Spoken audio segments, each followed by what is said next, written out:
Yo, salut à tous, c'est Locan et bienvenue dans cette nouvelle maison. Si vous l'avez loupé, les plantes sont agressives ici. Si vous l'avez loupé, on a déménagé le week-end dernier. Vous avez la vidéo juste ici.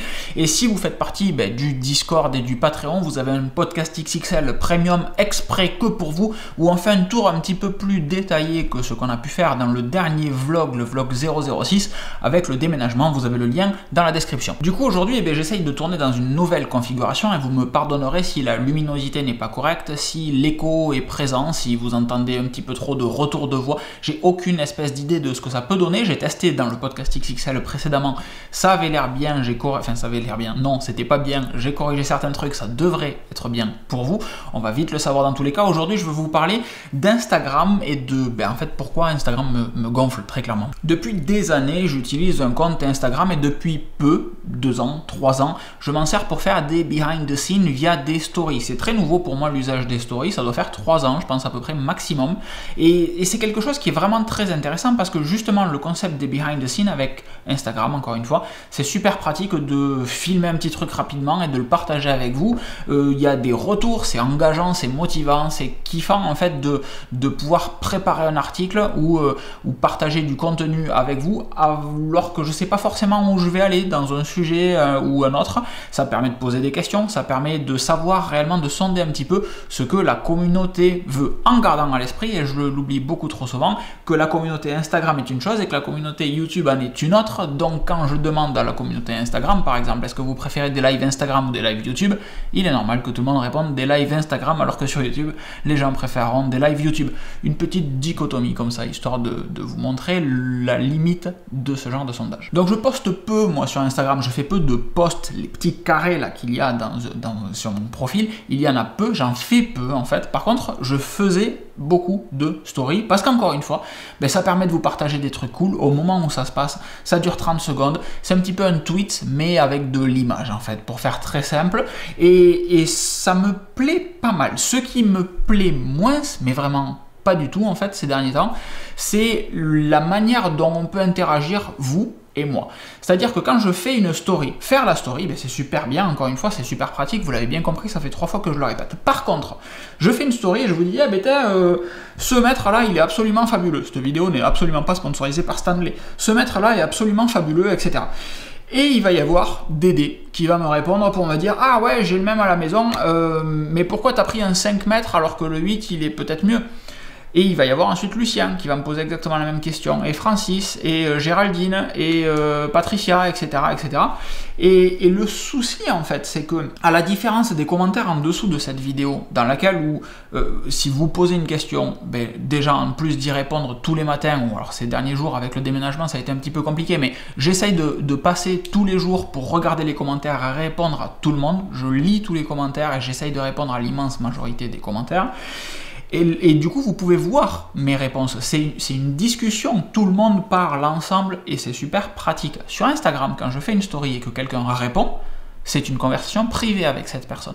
Et de fait, c'est profondément chiant de devoir répéter la même chose à Francis, Bernard, Dédé, Patricia, Géraldine, etc. Tout le monde, à chaque fois. Si je poste une story engageante, en fait, il va y avoir des questions qui vont arriver de plein de personnes, mais ça c'est pas un problème, ça au contraire c'est super cool, j'adore échanger avec vous. Le souci c'est que je dois échanger avec chaque personne individuellement et c'est absolument pas pratique. Et ce qui m'énerve vraiment, c'est que la première question arrive, cool, je réponds, la deuxième arrive, cool, je réponds, la troisième arrive, je me dis j'ai mal formulé ma story, fait chier, là je réponds. Et 4, 5, 6, et au bout du compte, en fait, plus ça va, plus mes réponses sont sèches. Donc le mec qui se pointe en 20e position, il a l'impression que je le défonce et que je suis un gros con, en fait, pour faire parler simplement. Alors que j'ai été tout doux et tout mielleux avec le premier, parce que j'étais très content qu'on me pose une question et que j'explique un petit peu plus. Et le mec qui va se pointer en 40e position, je ne vais même pas lui répondre. Et lui va se dire, putain, le mec, il a trop la grosse tête, quoi, franchement, il répond même pas quand on lui pose une question. Et c'est totalement légitime de penser ça, mais il faut garder à l'esprit que vous arrivez en xème position.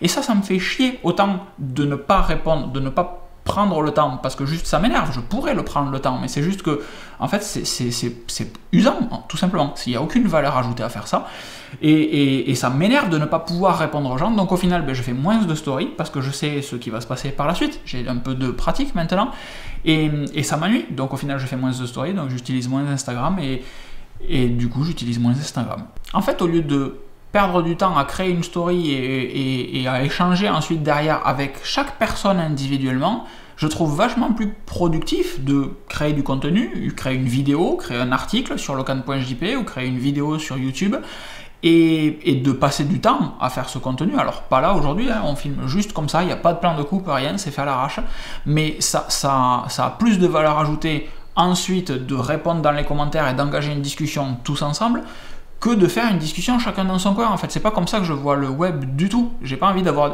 la même discussion avec 20 ou 30 personnes en parallèle. Je préfère qu'on ait tous une conversation ensemble, et c'est justement pour ça que je surkiffe le Patreon et le Discord, parce qu'il y a une communauté de plusieurs personnes, et chacun apporte sa valeur ajoutée à la communauté. Il y en a qui sont très calés en crypto, d'autres très calés en bâtiment, d'autres très calés en réseau, ou en système, ou en photographie, et chacun vient apporter son expertise à la communauté, et tout le monde s'en retrouve grandi.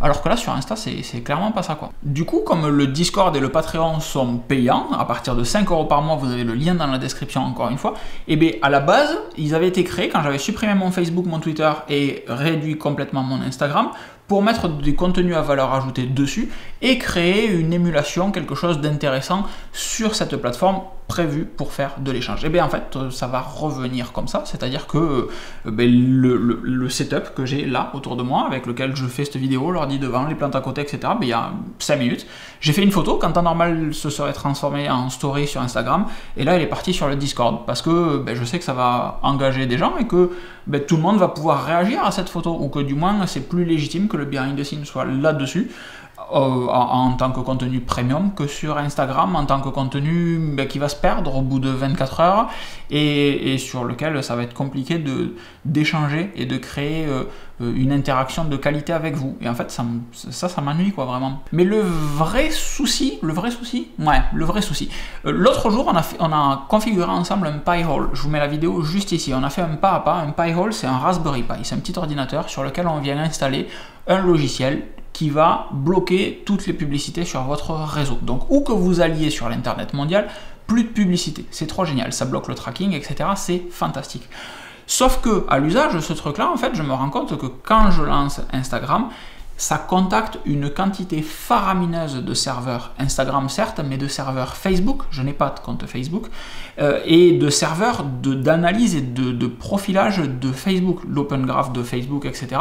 C'est des trucs qui réellement me grattent, je déteste ce tracking, mais au plus profond de moi, et si je ne désactive pas le blocage de certains serveurs Facebook et Graph, et bien en fait je n'accède plus à du contenu Instagram. C'est aussi simple que ça en fait. Si on n'accepte pas d'être traqué par Facebook, on ne peut pas utiliser Instagram. Puisque maintenant avec le Pi-hole, j'ai la main, je peux régler très finement quel serveur j'autorise à se connecter à mon réseau et à mon téléphone, ou plutôt mon téléphone au serveur, et lesquels je bloque. Et si je ne laisse pas passer certains serveurs Facebook, je n'ai accès à rien, enfin pas à grand chose du moins. Et ça en fait j'ai juste pas envie de jouer, tout simplement, ça ne m'intéresse pas pour le contenu que je vais proposer sur Instagram, ça ne m'intéresse absolument pas de laisser Facebook rentrer dans ma vie pour analyser ce que je fais, les comptes que je peux suivre, les photos ou vidéos qui me font interagir, et essayer de mettre Locan Sardari dans une case pour lui proposer des publicités toujours ciblées. Toujours plus ciblé. D'ailleurs, les publicités, c'est ultra flippant sur Instagram. L'autre jour, j'ai un commentaire sur YouTube de quelqu'un qui me parle d'un compteur de vélo. C'était au moment où je parlais de mon compteur Wahoo. Je vous mets le lien de la vidéo juste ici. Et cette personne me parle donc d'un compteur que je ne connais absolument pas. Je tape dans Google le nom du compteur, je vois à quoi ça ressemble, je me balade un petit peu sur la page, je fais ouais, ok, je ferme. Et le lendemain, ou quelques heures plus tard, je sais plus, j'avais des publicités de ce compteur dans mon flux Instagram. Alors que, y a pas de lien entre les deux, quoi. Et ça, c'est flippant. C'est flippant. Quand moi je regarde sur Instagram des photos de vélo ou de waouh, etc., ma copine se retrouve avec des publicités de compteurs de vélo parce que vers l'internet mondial, il y a une seule et même adresse IP sortante, celle de ma Livebox. Et donc que ce soit moi ou elle qui consultions du contenu, pour Instagram, c'est cette adresse IP. Donc si on se connecte tous les deux en même temps, ben pour Instagram, en fait, elle comme moi pouvons vouloir du waouh ou des trucs de cuir parce qu'elle fait de la maroquinerie par exemple. Et non. Et il y a un autre truc enfin qui me dérange vraiment avec Instagram, c'est que je suis peu de comptes hein, déjà, je crois que j'ai 19 abonnements, 17 ou 19 abonnements, j'ai fait pas mal de ménage. Et le flux n'est plus chronologique depuis un moment en fait, c'est Instagram qui décide quelle photo il va vous afficher. Ça, ben non, en fait, moi j'ai envie de voir les dernières photos et pas la photo qui est sortie il y a 2 jours parce qu'il ne me l'a pas affiché avant et que maintenant il pense qu'une photo de quelqu'un qui boit un café, ça m'intéressera plutôt le matin qu'on va la garder de côté, on lui proposera le dimanche matin, il est plus dans une ambiance café le dimanche matin. Non, arrête de faire une distorsion de la réalité, propose-moi les choses dans l'ordre où elles arrivent, s'il te plaît. Mais en plus de ça, c'est que maintenant le flux quand on scrolle, au bout d'un certain moment, ce ne sont plus vos abonnements. Ça va être des posts suggérés qui pourraient vous plaire. Et la première fois que je me suis rendu compte de ça, il m'a fallu plusieurs scrolls, mais vraiment plusieurs, genre une dizaine, avant de me dire mais je suis pas abonné à ces gens-là, mais qu'est-ce que c'est? C'est juste Instagram qui essaye de tester d'autres posts pour voir si, hey, est-ce que celui-là il va te plaire? Est-ce que celui-là il va te plaire? Celui-là aussi, celui-là aussi. Donc, ajouter la frustration d'un outil qui ne répond pas entièrement à mes besoins. Et pire, qui me fait perdre du temps au fait que cet outil veuille me surveiller et analyser tout ce que je fais, non en fait. Encore une fois, j'ai pas envie de jouer à ce jeu-là. Donc ça fait plusieurs jours que Instagram est totalement killé sur... Je ne kill pas mes applications sur iPhone, il ne faut pas le faire d'ailleurs, ça ne sert à rien. Sauf à réellement tuer l'application. Si c'est pour économiser de l'énergie, parenthèse, ça ne sert à rien, ça consomme plus d'énergie de tuer l'application et de la relancer que laisser iOS à la mettre en pause et la reprendre plus tard. Donc, ceci étant dit, Instagram, comme toutes les applications Google que j'utilise, dès que j'ai fini de les utiliser, je les kill. Pourquoi? Parce qu'il y a forcément une chier de tracking derrière et que je ne veux pas de ce tracking. Donc l'autre jour, j'ai reçu un mail d'Instagram, un mail, ça n'est jamais arrivé, pour me dire « Hey, ça fait plusieurs jours que tu t'es pas connecté, regarde tout ce que tu as loupé, tu as tant de messages en absence, tu as tant de notifications, etc. etc. » Comme dans le documentaire The Social Dilemma de Netflix, je vous le recommande, mais en fait c'est flippant, ça fait un moment qu'on t'a pas vu, reviens, regarde, c'est bien, il se passe des choses, tu loupes des choses, viens, allez, ne fais pas l'enfant, reviens. Donc non, en fait, j'ai pas envie de revenir, et en fait cette vidéo, elle était là juste pour vous dire, bah, si vous êtes sur mon compte Instagram, ne vous étonnez pas, il va être un petit peu moins actif ces prochains jours, ces prochaines semaines. Ça veut pas dire que je reposterai pas du contenu dessus dans quelques jours ou quelques semaines, hein. Peut-être qu'à un moment je me dirais, hey, je vais faire une story sur ça, pourquoi pas, mais juste... J'ai plus envie d'y passer autant de temps que j'y passais précédemment. Je préfère prendre ce temps pour créer du contenu sur la chaîne YouTube, sur le site, apprendre d'autres choses. Bref, faire des choses qualitatives en fait, tout simplement, et les petits curieux que vous êtes le comprenez sûrement. Si vous avez des anecdotes avec Instagram, n'hésitez pas à les poster dans les commentaires. Vraiment, je suis très curieux de ce qui peut se passer chez vous. Il y a le mythe du micro là, que vous posez votre téléphone avec un Instagram ouvert en arrière-plan et vous parlez de tortues, de voitures rouges, etc. Et vous attendez de voir si vous avez des publicités pour des voitures rouges et des tortues. Je ne sais pas si certains d'entre vous ont fait le test, j'en ai souvent entendu parler. Je ne l'ai jamais fait. Mais cette notion de tracking permanent, moi, me dérange vraiment. Je vous encourage sincèrement à configurer un Pi-hole. Encore une fois, vous avez le lien en début de vidéo. Je vais vous le mettre dans la description aussi parce que c'est vraiment intéressant. Et je vous souhaite une excellente fin de journée. Je vous dis à très vite. Merci. Ciao, ciao.